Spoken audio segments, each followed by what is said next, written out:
What's up, guys? Jay Lee here. I want to make a response to this here. I'm not sure how I found this guy, Dr. Shawn T. Smith. Really not ultimately sure what this guy's channel is all about, really. Let me go to his about section real quick. No about section. Anyway, really not sure how I subscribed to this guy. He must have had something going on, some kind of, interesting, mentally titillating type of videos.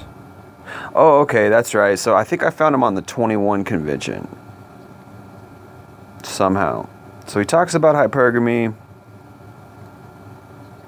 bringing the right women into your life, toxic psychology, be toxic. There's all this kind of mixture. And at some point I want to make some kind of video on this, because I know Jordan Peterson talks about this, the virtue of masculine traits. He talks about where men kind of need to balance the yin and the yang of being dangerously masculine, be dangerous. It's okay to have the potential for violence and things like that. And I guess I get where he's coming from. I'm pretty critical of Jordan Peterson, although he's got some good stuff.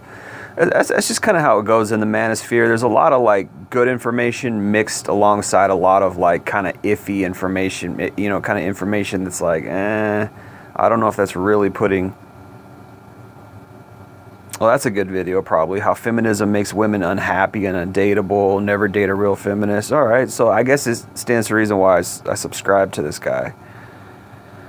But there's a lot of flip-floppiness in guys in the manosphere. There's a lot of flip-floppiness where they say one thing that's real positive about men, and then they critique men in other videos. And it's not that I don't think men should be critiqued. It's that it depends on how, what you're saying and how you're critiquing. And it depends on your angle, because there's a lot of guys in the manosphere, particularly guys like Donovan Sharp or Earl Tomasi, where they mix in the red pill truths with kind of their version of pickup artistry, their version of masculinity and things like that. And this is where things get really muddy, because who's to say what's really a man? Who's to say what's really masculinity? Who's to say how a man should really act and behave, right? But anyway, I subscribe to this guy. I'm sure I saw him on the 21 convention, probably bringing the right women into your life. Now, I'm more of a red pill guy. I used to consider myself purple pill. I don't even know if I consider myself purple pill anymore. I'm just full on red pill at this point. And the reason why I used to consider myself purple pill was because I did kind of think that there was unicorns out there. I did kind of think that there was some women out there who are not, tainted by the toxic feminism of modern today and things like that. And I still think that to some extent. I do believe there are women out there like that. I always mention Karen Strawn, and there's a few. There's a few that just get it. There's a few that are against the toxic narcissists of today. But again, female nature is female nature, and this is what I always go back to, is that and this is kind of where I graduated to. Like I said, I used to be purple pill. Probably about 5 years ago, I considered myself purple pilled, and over the course of the subsequent 5 years after that, after having bad relationships, more bad relationships than I had even before, I really kind of just went full on red pill, because I get it. There's a men have the burden of performance. I learned more, not only from my experience, but I studied more in the red pill community. Men have the burden of performance that will always be on our shoulders. A woman's love is mostly conditional. Now, I'm not saying it can't happen. I'm not saying there's not a woman out there that will love you when you're homeless. There probably is, but she's rare as diamonds, man. And even the Bible says that. So I want to talk about this video here, the price of plates. So if you go through this guy's videos, he's got some good content, but somehow I stumbled on this video right here with James Gandolfini, the price of plates. Now, this is an interesting video because it starts off really criticizing men. I'm not even using the word critique. I would say criticize. And he's got, Ronald Glover in here. not Ronald, Donald Glover, Dr. Donald Glover, who wrote the book No More Mr. Nice Guy, which is a great book, by the way. But these guys are, he's got Rich Cooper, this is an interesting video because he's talking about, I didn't watch the whole thing. I watched about 5 minutes of it, and I think I picked up on exactly what they're talking about. Let's just play a little bit here, just a little bit. Rich and I were discussing an email in which Amanda was describing his relationship troubles, and in his email, he referred to the women he was dating as plates. He refers to her as a plate, just for reference, and for those of you that are new to it, that's just someone you're dating in a non-monogamous fashion. People usually do this early stages. Women do the exact same thing. I said, what's the real issue here? What's he struggling with? And what jumped out was the usage of the word plate. And that word's always bothered me because it's kind of a dehumanizing term. Now, it's uncharacteristic of me to come off like the language police. Hey, guys. So I want to expand on the explanation I gave over on Rich's channel. For those of you who don't know, the term plate comes from the expression spinning plates, which means dating multiple people. It's just a description of behavior. Back in my day, we called it playing the field, musical mattresses. As long as everybody's honest about their intent, no one gets to cry foul. None of that concerns me. What troubles me is people referring to each other as objects. And before I go any further, I want you to know that I have no use for the language police. And the general reprogramming of most people's minds. They've had plenty to say to me over the years, and my response to them is usually something like, go yourself. So let me assure you, I don't care what you say or who you say it to. Your words create your outcomes, and your outcomes are none of my business. I only gave my opinion because someone asked for it. And what jumped out about the situation... Your words create your outcomes. That's an interesting thing to think, man. I mean, not necessarily. That goes along the lines of like The Secret and manifest your reality by how you speak and things like that. That's pseudo philosophy, man. That's pseudo mysticism. I don't know why he's doing this, but he's bringing that kind of thinking into reality, into the manosphere, into the red pill world, which is leaving the matrix, right? So let's just go on a little bit. Was what seemed like a tendency to frame the opposite sex as objects to be manipulated. Both genders do it, and in my clinical work I've noticed that objectifying people even a little bit leads to messy relationships, and messy relationships are not a winning recipe for life. This may seem like a trivial point, but a man's choice of words have consequences in his life because his words reflect his mindset, and his mindset has tremendous influence over his outcomes. Dr. Robert Glover made the point in his latest book, Dating Essentials for Men. He wrote, "If you believe all women are angry, needy, liars, gold diggers, incapable of fidelity, etc., these are the only traits you will see in women. You won't notice all the women who don't possess these traits. You will attract these kinds of women, and this is the only kind of woman with whom you will be comfortable." If a guy's labeling women as anything other than fully human, he's opening the door for a lot of drama and conflict because the only women he'll be comfortable with are the ones he thinks are unworthy of the full consideration a human being deserves. And that is a shaky foundation for any relationship. The same is true for women who objectify men, like the ones who refer to their exes as sperm donors. It's hard to see how that mindset works out well for anyone because devaluing people is the first step toward acting disrespectfully. Okay, so I'm going to leave it there. Basically, he's making this point, and I made this comment, but basically he's making a point that how we think and how we label things is how we tend to see things. And it's not that that's not kind of true. It's not that there's not some truth there. It's not the full truth. It's like I said, it's a weird pseudo mystical way of looking at reality. Oh, how I speak and how I think determines how my life will actually be, how reality will actually be. Kind of, but not really. Okay, how you think or how you speak and how you think does tend to wire your brains in a certain way, sort of. Because our brain is like a computer. It compartmentalizes things based on definitions, based on labels, and what influences these definitions and labels? Our experience. When we have experiences with certain things, certain people, certain tangible experiences, then we tend to label those with certain types of words and certain types of thinkings and certain types of feelings. This is natural, this is normal. So what he's saying is kind of the opposite of that in a way. It's like, well, how you label something is how that thing is going to act, and that's not really the way reality works. It's like, oh, because I label women, or female nature hypergamous, therefore all women will be hypergamous because that's how I label it. All women, will become hypergamous to you or something. That's not how this is working, Shawn Smith. In reality, women are that way because that's what we experience constantly. That's an objective fact based on our objective experience. That is not a subjective distortion based on our own thinking. Oh, because we think that they all want money, therefore they all want money. No, they all want money anyways. That's their nature. So it's really just happenstance or coincidence that if we meet a woman who wants money, it solidifies our set belief that women want money, because that's just what women are. That's just what they want. So And this is where things can get weird in the manosphere, because when guys say things like this, that's really kind of a low-key, subtle attack on men. And there's and I say this so many times. I say this in so many of my videos. There's already so much pressure on men. We carry the burden of performance.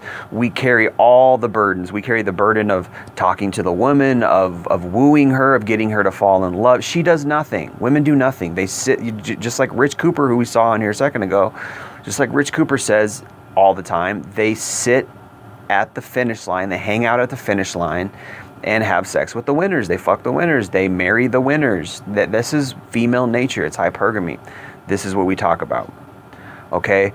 So I say in my comment here, I say, I wouldn't say it's using language to objectify people, which is, again, as I said, there's so much burden on men. And like I said, all women do is hang out at the finish line. So men, not only do men constantly shoulder all the burden with women, family, society, our careers, not only that, we got to deal with other men like Shawn Smith here, who's subtly, low-key attacking men. Oh, we're objectifying women because we're putting labels on them. Labels help us deal with life. Labels help us understand things.